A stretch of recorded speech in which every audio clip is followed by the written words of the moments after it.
Hello, today we're going to talk about trigonometric functions on the unit circle. So if I pull out my unit circle, some things to note.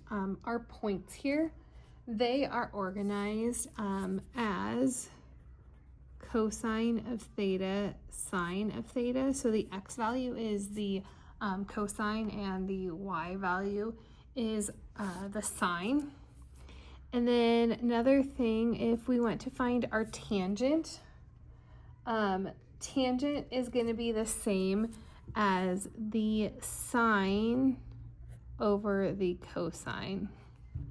Okay, so if you want to go through here and write all the tangents out, you totally can, but those are just kind of two notes on our unit circle.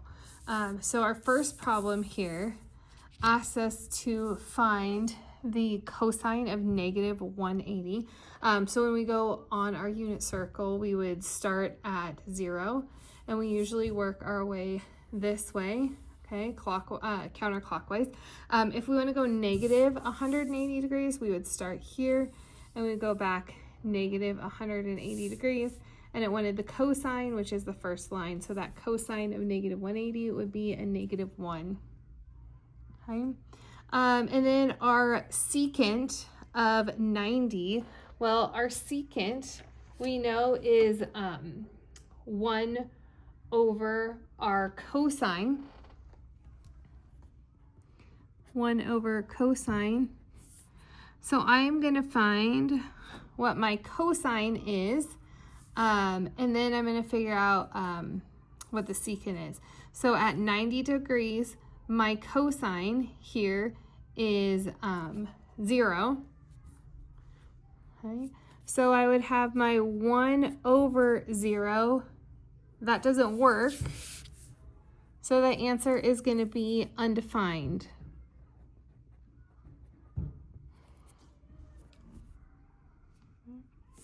All right, find the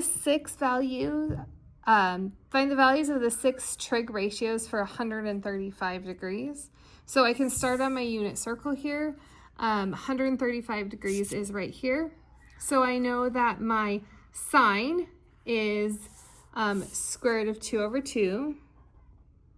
So sine equals square root of 2 over 2. And I guess I should have said sine of 135. My cosine of 135 is here, and that was negative root 2 over 2. Okay. And then my tangent of 135 would be my sine divided by my cosine. Okay. So I'm going to take my sine, square root of 2 over 2 divided by negative square root of 2 over 2. When I deal with fractions, I know that I'm going to flip and then multiply. So I have the square root of 2 over 2 times 2 over negative root 2. The 2's cancel, the roots cancel, and I'm left over with a negative and a negative 1. So that would be the tangent of 135. Okay, opposite of sine is our cosecant. And when we do our cosecants, we just flip our sign. So I have 2 over the square root of 2. I cannot have a square root in the bottom, so I'm going to multiply by root 2 over root 2. So I end up with 2 root 2 over 2. The next thing I need is my secant of 135. We know secant is the flip of cosine, so that would become negative 2 over root 2. Well, we know from up above that that answer is 2 root 2 over 2 with just a negative, so I'm going to say negative 2 root 2 over 2. And then last one, my tangent of 135, my cotangent of 135, should be just written as COT. We would flip negative 1, which would just give us negative 1. So that would be our cotangent. Right. trig functions of an angle in standard position. This is on page 294 if you need to pause and take a look at that.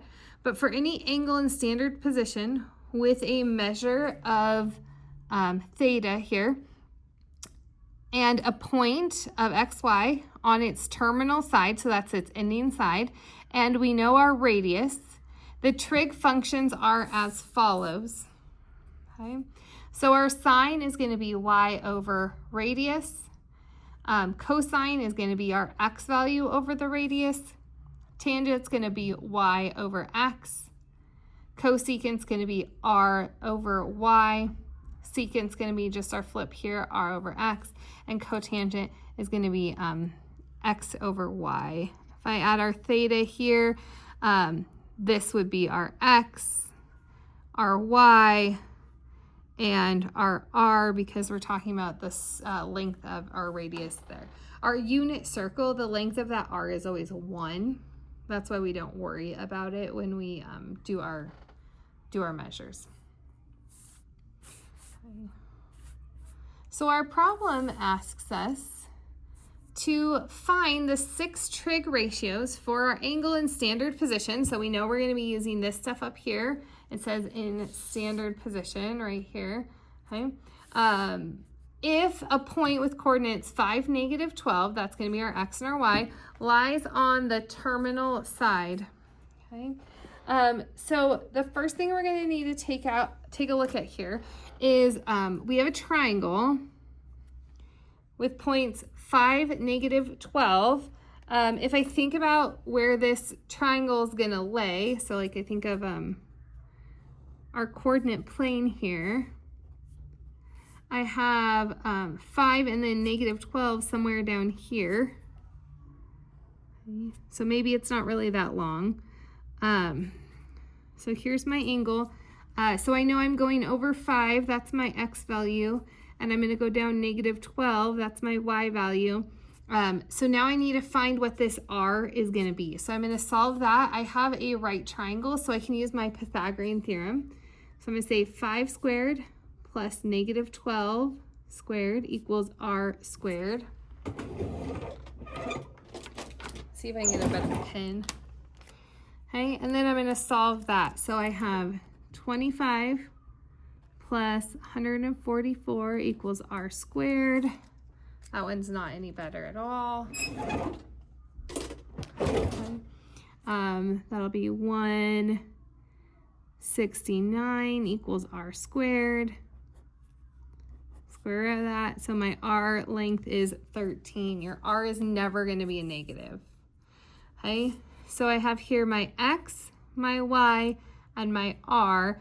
Now I can find my 6 trig ratios. So my sine of theta, I don't know what it is. Sine is y over r, so that'd be -12 over 13. Cosine is going to be x over r, so that'll be 5 over 13. Tangent, y over x, so that's -12 over 5. Cosecant equals r over y, so 13 over -12. Okay, I can use this or I can flip it, 13 over 5. And cotangent, -5 over 12. All right.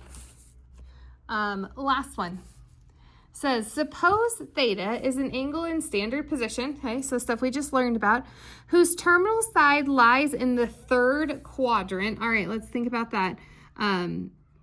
If we draw our coordinate plane here, and it says it lies in the 3rd quadrant, so this is 1, 2, 3 down here.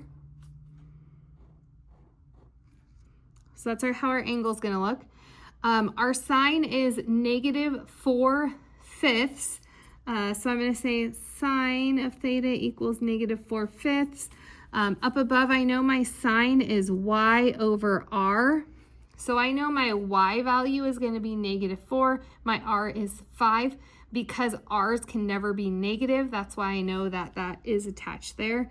So my radius is 5. I said my y value was -4. Okay.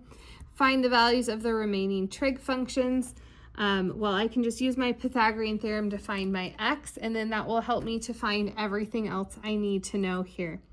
So I'm going to say x squared plus -4 squared equals 5 squared. 16 equals 25. I have x squared equals 9, or that means that my x is going to equal 3. So in my triangle here, I have my 3, 4, 5 triangle. Maybe you knew that, okay?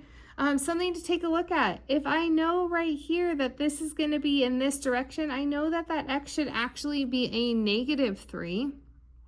Okay, so be aware of that. So I need to find the rest of my trig functions. So I already know that my sine is -4/5. Okay, my cosine is going to be 3/5 because my cosine is x/r. My tangent is going to be y/x, so that'll be, whoops, sorry, this should be a -3. I missed that. My tangent is going to be y/x. My y is -4, my x is -3, so that would end up being a +4/3.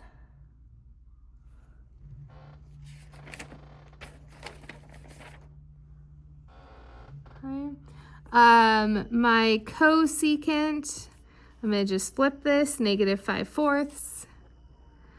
My secant, I'm just going to flip it, -5/3.